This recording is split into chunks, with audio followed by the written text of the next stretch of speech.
Que a graça e a paz do nosso Senhor Jesus Cristo esteja inundando o coração de vocês. Vamos dar início a mais uma aula de EBD da classe Sola Escritura. Vamos tentar concluir hoje a epístola do apóstolo Paulo aos Gálatas. Ok? Então vamos fazer um resumão aqui dos capítulos 4, 5 e 6, tá? Dessa carta. E antes de começarmos a pensar na mensagem desses capítulos, nós vamos buscar o Senhor em oração. Te convido a orar junto comigo. Senhor, estamos aqui agora nos preparando para meditar na Tua Palavra. Pedimos que o Senhor fale aos nossos corações, ministre, Pai, o Teu querer em nossas vidas e que sejamos, Pai, aperfeiçoados, moldados segundo a Tua vontade. Pedimos também que o Senhor olhe, Pai, com misericórdia para as nossas ansiedades, angústias e dificuldades, ó Deus. Que o Senhor, ó Deus, seja bondoso para conosco, ó Deus. Ouça o nosso clamor. Livra o Teu povo do mal. Ó Deus, nos ajude. Se o Senhor nos ajudar verdadeiramente, seremos ajudados, ó Pai. Essa é a nossa oração, em nome de Jesus. Amém. Amém.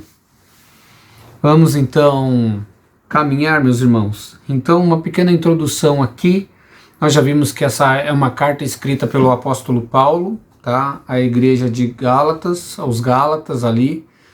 E com um propósito exortativo, corretivo realmente para com essa igreja. E essa igreja é os irmãos ali que ele chega a exortar de tal forma que ele chama aqueles irmãos de insensatos, e nós já comentamos aqui que o insensatos deles não é porque eles não tinham capacidade de raciocínio, mas era porque eles tinham perdido a percepção da verdade bíblica.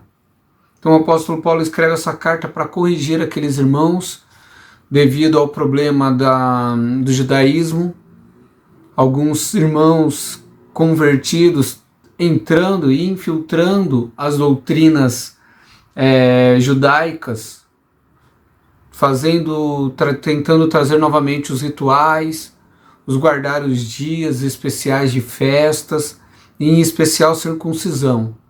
Então o apóstolo Paulo ele começa a trazer aqui como ênfase da sua mensagem a salvação pela fé, a justificação pela fé, e o como essa justificação e a salvação, como consequência a santificação, ela transforma a vida da pessoa, e o como ela alcança até a vida prática. Ele traz a ideia então de um Jesus Cristo suficiente, onde você não precisa mais agregar outras coisas à fé para que você seja salvo, ok? Então essa é a mensagem e é isso que nós estamos estudando.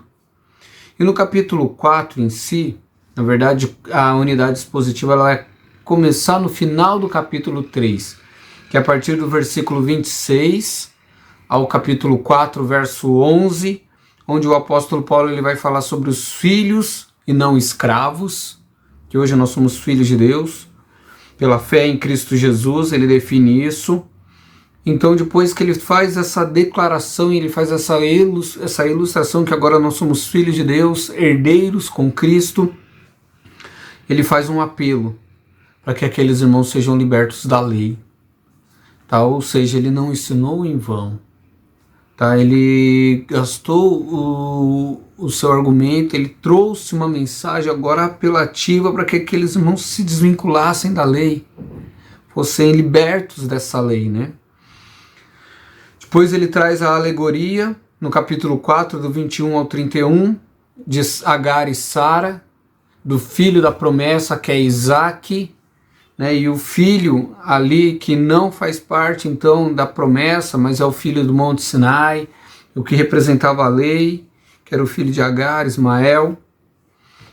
No capítulo 5 e 6, o apóstolo Paulo, depois que ele traz esse apanhado doutrinário, ele começa a trabalhar tudo aquilo que ele ensinou de forma prática. Então a prática da vida e da liberdade que nós temos pela fé. E é isso que ele vai começar a desenvolver a partir do capítulo 5. Então ele traz uma exortação à liberdade. Olha, vivam a liberdade que Cristo te deu, mas não aproveitem, né, essa liberdade para usá-la com libertinagem, né? E depois ele traz a ideia da vida no Espírito e não na carne. Vivam pelo Espírito e jamais vocês satisfarão o desejo da carne. E ele qualifica ali quais que são os frutos do Espírito, quais são as obras da carne, né? Pois ele convida, então, aquela comunidade a viver com base numa ajuda mútua, onde que nós devemos cumprir o mandamento, que é o resumo de todos os outros, que é amar o nosso próximo como nós mesmos.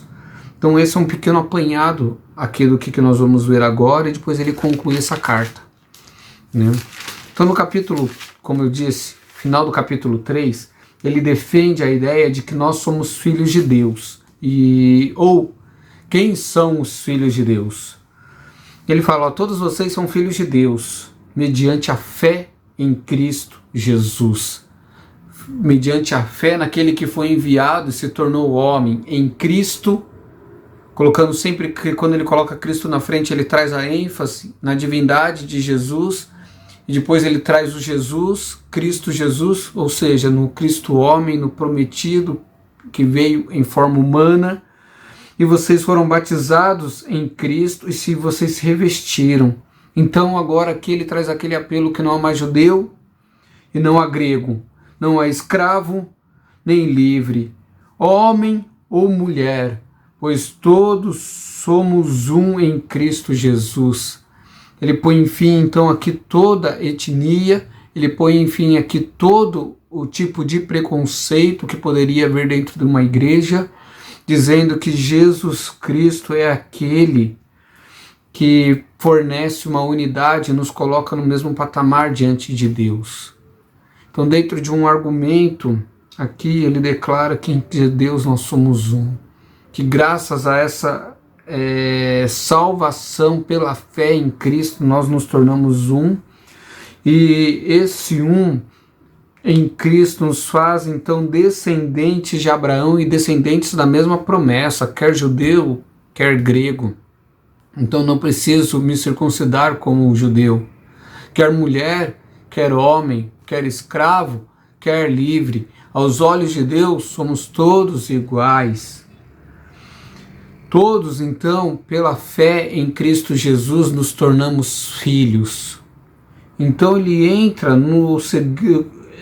continua o argumento dizendo assim, olha, quando nós somos novos ainda, somos menores de idade, mesmo sendo herdeiros, mesmo sendo filhos, nós não temos diferença nenhuma de um escravo. Se a gente não conhece então a verdade, ele vai fazer essa analogia aqui, porque ainda precisa de administradores a respeito do bem que nós herdamos, até que chegue o tempo determinado pelo Pai.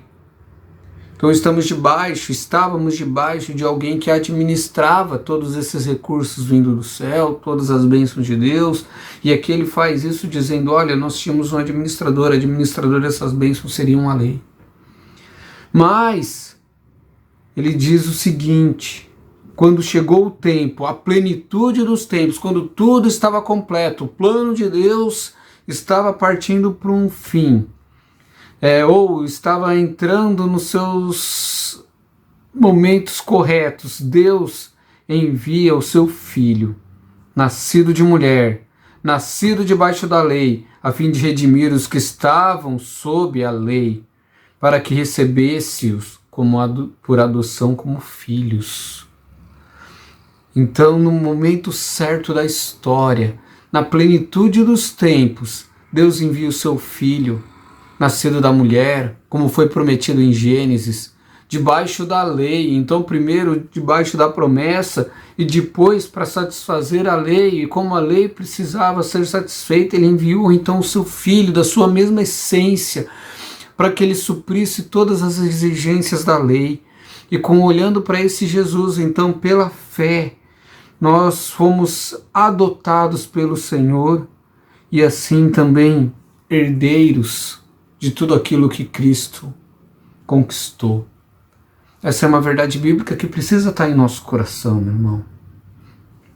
Então nós somos herdeiros, porque Cristo pagou um preço, porque no momento exato da história, Deus enviou seu Filho, nascido da mulher, baseado na sua promessa, debaixo da lei, então para satisfazer as exigências da lei. E quando olhamos para esse Jesus e depositamos a nossa fé nele, então somos filhos de Deus. E recebemos o Espírito pelo qual nós clamamos Abba Pai. E é isso que o apóstolo Paulo ele define e ele diz. Amém? Então, depois que o apóstolo Paulo ele define isso, que nós somos filhos pela fé em Jesus Cristo, que o tempo se completou, então, olhando para ele, nós somos aceitos assim, já podemos herdar dessa promessa e dessa herança. Ele expõe a sua preocupação para com aquela igreja. Ele faz um apelo, então, para que aquela igreja fosse liberta da lei. É isso que a gente vai ver a partir do versículo 8. A partir do versículo 8, a gente vai parafrasear e pensar em alguns aspectos aqui.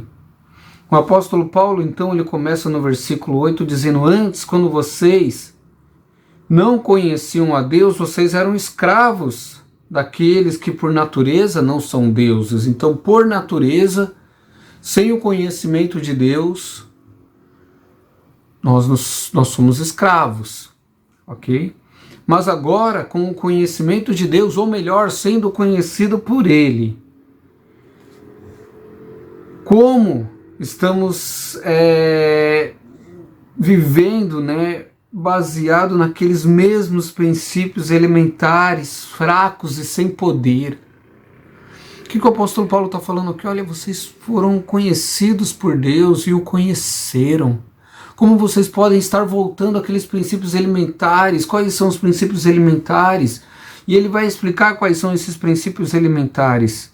Por acaso vocês querem voltar a ser escravos desses princípios? Ele então fala: olha, vocês estão observando dias especiais, vocês meses, ocasiões específicas. Será que os meus esforços tenham sido vão? Será que foram inúteis tudo aquilo que eu ensinei? Sabe, Cristo completou todas essas cerimônias. Nele foi satisfeito tudo isso. Isso não é um princípio, é uma exigência para a nossa justificação e para a nossa salvação. Olhando para isso tudo, o mais importante, ele diz, é você ter nova vida. Ter nova vida é infinitamente mais importante do que tudo isso. É Cristo que dá essa nova vida. É Cristo que produz e que gera essa nova vida em mim e em você. Então ele fala: eu lhes suplico que se tornem como eu, pois eu me tornei como vocês. Tá, esse é um apelo dele. Em nada vocês me ofereceram. Como sabem, foi por causa, aqui no versículo 13, por causa de uma doença que eu lhes preguei. Embora a minha doença, no capítulo 4, tá? A minha doença lhes tenha sido uma provação, vocês não me trataram com desprezo ou desdém. E ele fala dessa gratidão que ele tem com aquela igreja, ou seja, uma igreja que foi ativa, prestativa para ele, que o abençoou no momento da doença, mas essa doença serviu de oportunidade para que ele pregasse aos Gálatas. E aquela igreja foi fundada em Gálata, então, ali na Galácia. Mas ele fala: agora que eu estou expondo a verdade, será que diante de uma necessidade que foi provação para vocês, que custou algo para vocês, vocês se compadeceram de mim? Mas agora que eu estou falando uma verdade com vocês, eu me tornei inimigo? Então nós vemos o seguinte, aqui uma lição tão importante, que é o que tem sido aplicado na nossa geração, uma geração que fala de amor e que gosta de praticar boas obras, porque isso produz no nosso coração um sentimento de aceitação. Nós gostamos de falar de amor, nós gostamos de pregar paz e harmonia, nós gostamos de fazer obras de caridade porque parece que nós sentimos paz quando fazemos isso. Mas quando a gente olha, e quando para a verdade ela é exposta, e essa verdade ela machuca e magoa o nosso coração, nós preferimos ficar com obras de caridade e ignorar as verdades duras quando são ditas. Ele fala, olha, eu me tornei inimigo de vocês quando eu pratiquei e eu falei a verdade. E essas pessoas, ele continua dizendo, que fazem tanto esforço para agradar vocês. Elas não agem bem, elas querem isolar vocês. Sabe, eu quero dizer que é sempre bom ser zeloso, não só na minha ausência, mas quando eu estou, não só na minha presença, mas quando eu estou ausente. Eu estou sofrendo como um pai, como uma mãe tem dores de parto por causa de vocês, porque o meu anseio é que Cristo seja formado em vocês. Se eu estivesse presente, como eu gostaria, ele diz, de estar presente, como eu gostaria que o meu tom de voz fosse diferente, mas eu estou perplexo com vocês. Digam vocês o que vocês querem, estar debaixo da lei. Acaso vocês não ouviram a respeito da lei? Então ele continua, depois que ele traz essa ideia, dizendo que eu quero falar a verdade com vocês. Eu queria que meu tom fosse outro. Eu queria, de verdade, que vocês observassem e guardassem o que eu ensinei e não voltassem a esses rudimentos elementares, essas observâncias à lei e desprezando o Senhor. Não. Será que vocês não lembraram? Vou falar para vocês uma ilustração. Ele começa no versículo 21 a dizer a respeito disso, trazendo então como ilustração as duas mulheres, Sara e Agar, falando que elas representam as duas alianças, a primeira e a segunda aliança. Agar representa então o Monte Sinai ali na Arábia, ou seja, a primeira aliança, filha da escravidão. E ele diz isso.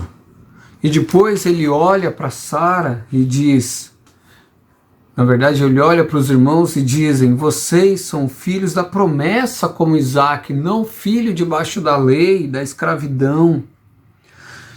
Naquele tempo, o filho nascido de modo natural perseguiu o filho nascido do Espírito. O mesmo acontece agora. Aqueles que não são filhos do Espírito, que são filhos naturais, perseguem os filhos espirituais. Mande então embora a escrava e o seu filho, porque o filho da escrava jamais será herdeiro como o filho livre. Ou seja, ele está falando, não aceite esse tipo de manipulação, esse tipo de perseguição interna dentro da igreja. Nós somos filhos que fomos chamados, nascidos segundo o Espírito. Não somos filhos da escrava, mas somos filhos da livre e precisamos viver como tal. Foi para a liberdade que Cristo nos libertou. Então aqui entra o capítulo 5. E no capítulo 5, depois desse argumento onde o apóstolo Paulo fala que nós somos chamados para viver em liberdade, porque o Espírito Santo que nos chamou, nós não somos filhos da escrava, mas somos filhos da livre, filhos tipificando a Sara e Agar. Ele começa então trazendo essa teologia da salvação pela fé de modo prático. Onde o cristianismo ele não está amarrado mais a regras, não está mais amarrado a dogmas, a tradições, as leis, mas uma vida de experiência em Cristo. E é isso que ele começa a amarrar então a partir do capítulo 5, que é uma vida prática dessa teologia e desse conteúdo que ele ensinou, da salvação pela fé, da justificação pela fé, da vida em santidade baseada na fé em Cristo Jesus, nos méritos dele, onde Cristo se torna digno de receber a recompensa pelo seu sacrifício. E é isso que ele vai começar a trabalhar e trazer no capítulo 5. Então, no capítulo 5, o apóstolo Paulo começa a dizer: foi para a liberdade que Cristo os libertou. Tá, portanto, permaneçam firmes e não deixem se submeter novamente a um jugo de escravidão. Ouçam bem, porque eu, Paulo, estou lhes dizendo: caso se deixe se circuncidar, de Cristo nada lhes servirá. Ou seja, não vivam mais em função destas coisas. De novo, deixo claro, todo homem que se deixa se circuncidar, ele é obrigado a cumprir toda a lei. Você está vivendo em função da lei, você está vivendo debaixo da lei, então você precisa praticar e obedecer toda a lei. E ele deixa claro dentro desse livro, dessa carta, que é impossível, então você se torna escravo. E ele diz: mediante o Espírito, nós aguardamos pela fé, que é na nossa esperança, porque em Cristo Jesus, nem circunciso e nem incircunciso tem efeito algum, mas sim a fé que atua pelo amor. Então ele fala o que tem efeito. Não é questão agora que essa discussão se você é circunciso ou se não, porque tinha judeu ali dentro que se converteu, e tinha grego ali, gentil ali, que não era convertido. Ele fala que nada disso tem valor dentro da igreja, essas obras baseadas na lei. O que é importante então? O importante é a fé que justifica e que produz esperança em nosso coração. É uma fé que vem e atua em nós com amor. E ele olha para aquela igreja e diz: vocês corriam bem, vocês caminhavam bem a sua carreira da vida cristã, vocês praticaram até comigo uma boa obra de amor.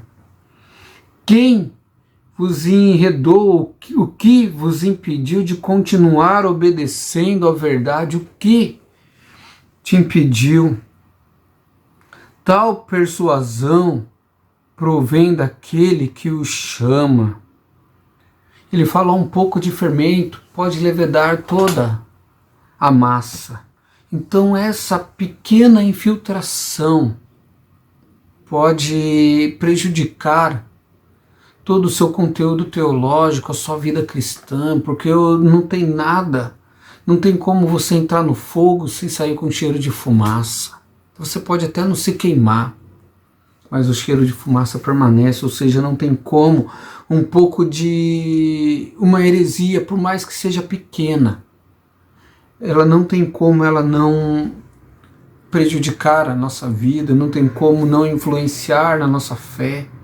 Não tem como você falar: vamos praticar apenas essa obra aqui, ou guardar apenas esse mandamento, essa lei, vamos guardar apenas esse dia. Desvincular, mas esse daí, o que tem por trás dele, amarra uma fé do qual Cristo ainda não tinha vindo com toda a sua suficiência. E o que ele está falando aqui, que Cristo é suficiente. Então, se eu faço algo, eu estou removendo o escândalo da cruz. Ou seja, Cristo morreu e isso foi escandaloso. Isso foi terrível. Isso foi realmente algo assombroso, digamos assim, pelo fato de que quem morre na cruz é maldito. E isso produziu então para mim, para você, uma justificação, porque ele pagou pelos erros que ele não cometeu. Se eu começo a praticar as obras agora para que eu me torne justificado diante de Deus, eu estou dizendo que aquela morte na cruz de Cristo, ela não é suficiente para pagar por esses meus erros, por essas minhas falhas, por esses meus pecados. Eu estou dizendo que eu preciso agregar alguma coisa à minha salvação, então estou removendo todo aquele escândalo, tudo aquilo que Cristo passou, quando eu agrego alguma coisa à minha fé. Ele fala que vocês precisam perceber isso. Então essa é a exortação, provém daquele que o chama. Né? Vocês corriam bem, quem te impediu de continuar obedecendo a verdade? Talvez seja a exortação que você precisa ouvir. Foi para a liberdade que Cristo te chamou. Não usem essa liberdade para a libertinagem. Antes, vocês precisam entender que a obediência à lei se resume no amar ao próximo como a nós mesmos. Se você ama o seu próximo, você cumpre os mandamentos. Mas se vocês se mordem, se devoram e se destroem mutuamente, vocês não têm amando uns aos outros. O apóstolo Paulo fala que a vida cristã é uma consequência daquilo que a gente acredita. Por isso, então, que não tem como a gente ter um princípio de fé errado e viver de maneira certa. Ok? Ele fala que a base teológica, a base da nossa crença, ela é muito importante. Então, se Cristo for suficiente na sua vida, se Ele for primeiro no seu coração, Ele estará nos seus lábios. Se Cristo ele tiver enraizado no seu coração, Ele diz, se você então viver pelo Espírito, você não vai satisfazer a concupiscência e a vontade da carne, os desejos da carne. Se você viver pelo Espírito, se o Espírito impulsionar a sua atitude, você não vai satisfazer os desejos da carne. Um milita contra o outro, um guerreia contra o outro, a carne contra o Espírito e o Espírito contra a carne.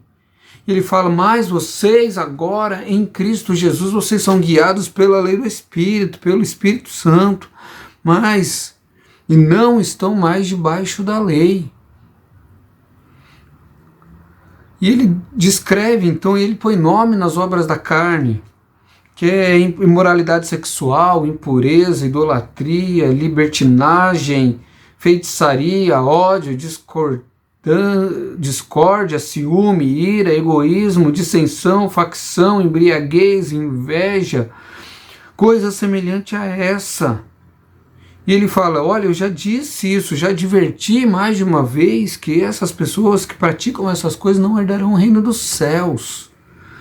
Mas o fruto do Espírito, aqueles que vivem no Espírito e que não satisfazem a obra da carne, eles manifestam então o fruto do Espírito, uma ação, uma prática da vida cristã baseada no Espírito Santo, que é amor, alegria, paz, paciência, amabilidade, bondade, fidelidade, mansidão, domínio próprio.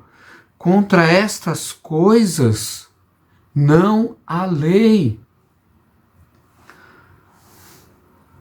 Os que pertencem a Cristo Jesus crucificaram a sua carne com as suas paixões e desejos, fizeram morrer esses desejos, as obras da carne. Então, se vivemos pelo Espírito, andemos também nele. É uma prática de vida. Então, essas características do Espírito Santo é uma prática de vida que nós devemos viver. Capítulo 6, ele nos exorta, então, olhando para essa realidade de que nós vivemos influenciados pelo Espírito Santo, manifestando amor, bondade, amabilidade, fidelidade, paciência, domínio próprio, nós devemos, então, amar uns aos outros. Se algum irmão for surpreendido fazendo pecado, nós devemos restaurá-lo. Se somos espirituais, cuidar dele. Ensinar com mansidão. Cuide também para que você não seja tentado.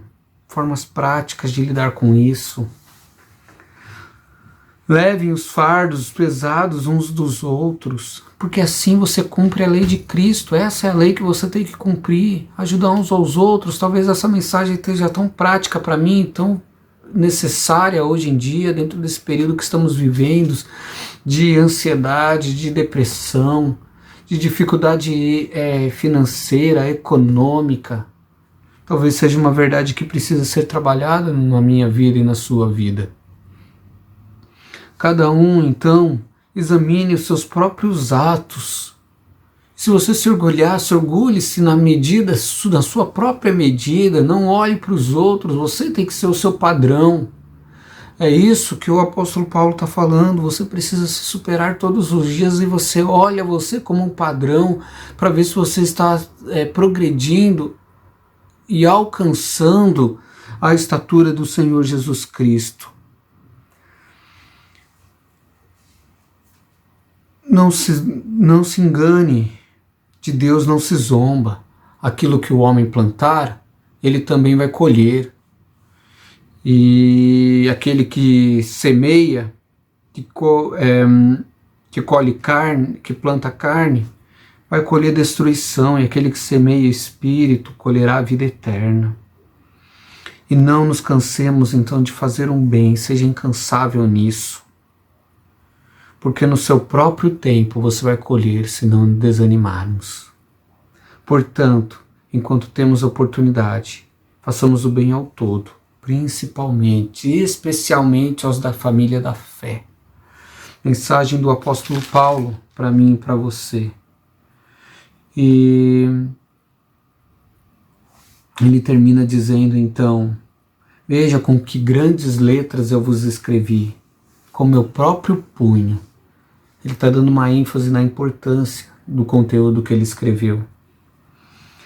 Ele diz que aqueles que desejavam causar boa impressão por causa da sua circuncisão, tentando obrigá-los a se circuncidarem, agem apenas para não serem perseguidos por causa de Cristo. Ou seja, eles estão buscando ser agradável para os homens, aplaudido por eles, e não querendo ser perseguidos por causa disso. Mas ele diz: olha, mas para mim, se eu me glorie, eu jamais me glorie a não ser na cruz de Cristo, por meio de quem o mundo foi crucificado para mim e eu para o mundo. Ou seja, se alguma coisa eu me glorio na cruz de Cristo. Porque na cruz de Cristo eu fui crucificado para o mundo e o mundo para mim. Então eu não pertenço mais ao mundo, eu fui separado do mundo, eu fui crucificado, eu morri para essas coisas do mundo. E o que importa agora então é ser nova criatura. Paz e misericórdia esteja com todos vocês que andam conforme essa regra.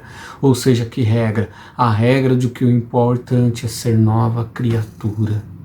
Ser nova criatura porque nós agora fomos libertos do pecado, né? Fomos crucificados também do mundo, crucificamos o mundo e fomos crucificados para o mundo, libertos disso, e vivemos como nova criatura. Então que a misericórdia de Deus esteja conosco sobre este verdadeiro Israel de Deus. Essa é a mensagem de Gálatas, uma mensagem de uma salvação, de uma justificação, de uma santificação pela fé, confiando na ação do Espírito Santo na minha vida e na sua vida. Que essa palavra possa se completar no seu coração. Que Deus o abençoe, meu irmão.